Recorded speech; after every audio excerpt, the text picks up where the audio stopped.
মতপার্থক্য ভুলে গণতন্ত্র পুনরুদ্ধারে আগামী নির্বাচনে সব রাজনৈতিক দলকে অংশ নেওয়ার আহ্বান জানিয়েছেন বিএনপি মহাসচিব মির্জা ফখরুল ইসলাম আলমগীর। আর দলটির স্থায়ী কমিটির সদস্য সালাউদ্দিন আহমদ বলেছেন, রাজনৈতিক বিভেদে ফ্যাসিবাদ ফিরে এলে জাতি ক্ষমা করবে না। আজ রাজধানীতে এক অনুষ্ঠানে তারা এসব কথা বলেন। দেশে গণতন্ত্র প্রতিষ্ঠিত হলে গণমাধ্যমের স্বাধীনতা ফিরে আসবে বলে মন্তব্য করেন তিনি।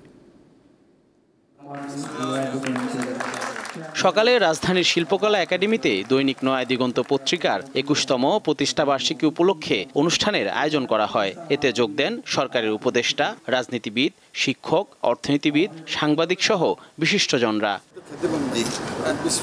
উঠে আসে দেশের গণমাধ্যম, রাজনীতি, গণতন্ত্র সহ সমসাময়িক নানা বিষয়। অনুষ্ঠানে জুলাই অভ্যুত্থানের ইতিহাস সংরক্ষণের উপর গুরুত্ব আরোপ করেন বক্তারা।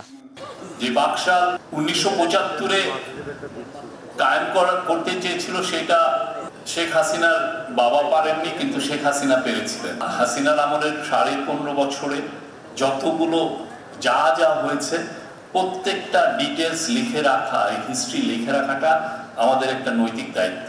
শহীদদের পরিবারের সাথে কথা বলে, তার সহকর্মীদের সাথে কথা বলে দেখবেন, আপনি এক গৌরবোজ্জ্বল বীরত্ব গাথা দেখতে পাবেন। আমরা যদি তাদেরকে তুলে আনতে না পারি, তাহলে এই জেনারেশনের কথা কিন্তু আমরা বুঝতে পারবো না, এবং আগামীতে বাংলাদেশে নেতৃত্ব দেওয়ার, আগামীর বাংলাদেশে কোনো প্রাসঙ্গিক থাকার কোনো অধিকারও কিন্তু আমাদের থাকবে না। ফ্যাসিস্ট আওয়ামী লীগের ফিরে আসার সব দরজা বন্ধ করতে হবে বলে জানান বিএনপির স্থায়ী কমিটির সদস্য সালাউদ্দিন আহমদ। এই দেশের গণতন্ত্র, স্বাধীনতা, সার্বভৌমত্বের প্রশ্নে সবাই আমরা ঐক্যবদ্ধ থাকব, এবং ঐক্যবদ্ধ থেকেই আমরা ফ্যাসিস্ট আওয়ামী লীগের প্রত্যাবর্তনের সমস্ত দরজা বন্ধ করব। এদেশের ছাত্র গণ অভ্যুত্থানের শহীদের রক্তের প্রত্যাশা আমাদেরকে পূরণ করতেই হবে।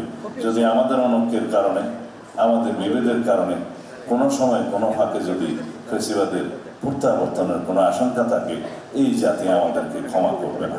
বিএনপির মহাসচিব গণতন্ত্রের স্বার্থে ছোটখাটো মতপার্থক্য ভুলে আগামী নির্বাচন আয়োজনে সহযোগিতা করতে সব দলের প্রতি আহ্বান জানান। ফ্যাসিবাদী শাসন আমলে এই দেশের সমস্ত শক্তিগুলো যারা গণতন্ত্রকামী, তারা নির্যাতিত হয়েছে, নিপীড়িত হয়েছে। প্রায় ১৭০০ নেতা কর্মী, ইলিয়াস আলী সহ তাদেরকে গুম করে দেওয়া হয়েছে।